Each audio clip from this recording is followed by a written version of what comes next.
So Donald Trump and his MAGA minions are facing big-time legal jeopardy in Georgia. Let's talk about it in today's video.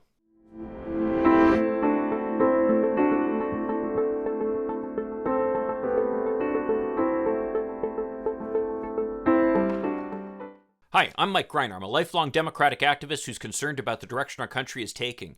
If you share my concerns, maybe you could like this video and subscribe to this channel, maybe even click that little bell that will notify you when I post something new.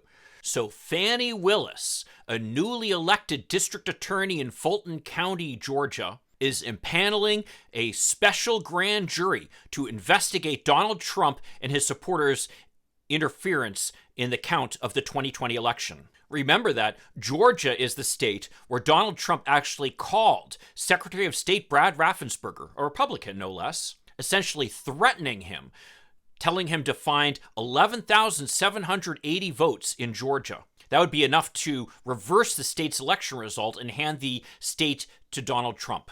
Well, Raffensperger, to his credit, as well as, by the way, Republican Brian Kemp, who I think has pretty much backed off from his position now, both argued that the vote was clear and that Biden had won the election and there was nothing they could do to change that. Now, the Brookings Institution had actually released a 114-page report written by Donald Ayer, a Republican, and Norm Eisen, a Democrat, stating that the behavior of Donald Trump and his supporters in Georgia put them at serious legal jeopardy. It's not just Donald Trump who could be in trouble, by the way.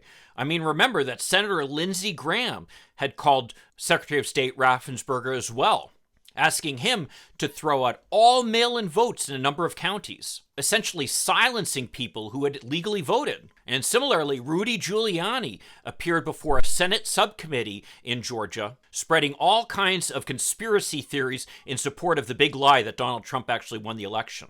Finally, Mark Meadows, the White House chief of staff to Donald Trump, actually went to Georgia and went into the location where they were conducting a recount of Georgia ballots and essentially looked over the counters to try to intimidate them. These are just a few examples of the outrageous contact engaged in by Donald Trump and his supporters to try to overturn the legitimate election results in Georgia.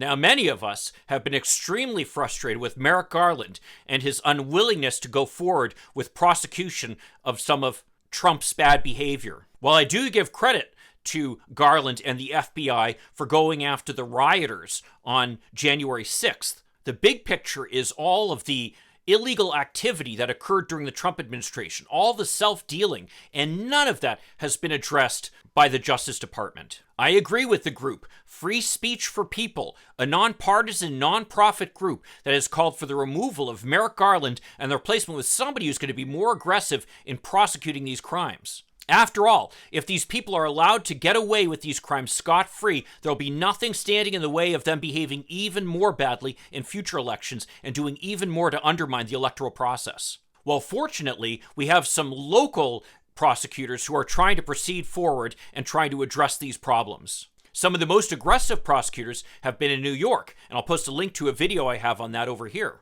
And fortunately, it appears we've got another aggressive prosecutor who's pursuing these crimes in Georgia, and for that, she deserves credit. It appears that the law that she's going to try to proceed under is something known as RICO, which stands for Racketeer Influenced and Corrupt Organizations. This is the law that has been used to go after the mob, essentially, because it says that if you had a criminal enterprise, an organization that basically breaks the law as part of its business and has broken the law at least twice, what are called predicate acts, then you can't insulate yourself from that by simply claiming that you weren't directly involved in the activities. Well, this could be a powerful law to go after Donald Trump and his lackeys with all the activities that they went through to try to overturn what was a legitimate election result. I mean, despite all of the whining from these Republicans, there is no proof that has ever been brought forward that this election was anything but appropriate. Case after case has been thrown out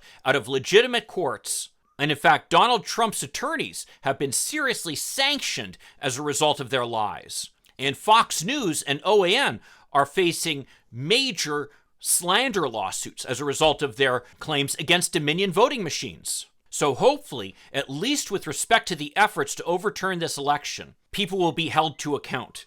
Because unless they do, Believe me, this will not be the last time we see this type of behavior. Well, if you agree with me or disagree with me, I'd love to see your comments down below. And if you want to find out more about local prosecutors' efforts to hold Donald Trump accountable, here's a video that you can watch on that point. And if you could leave a like and subscribe to this channel, that'd be a huge help.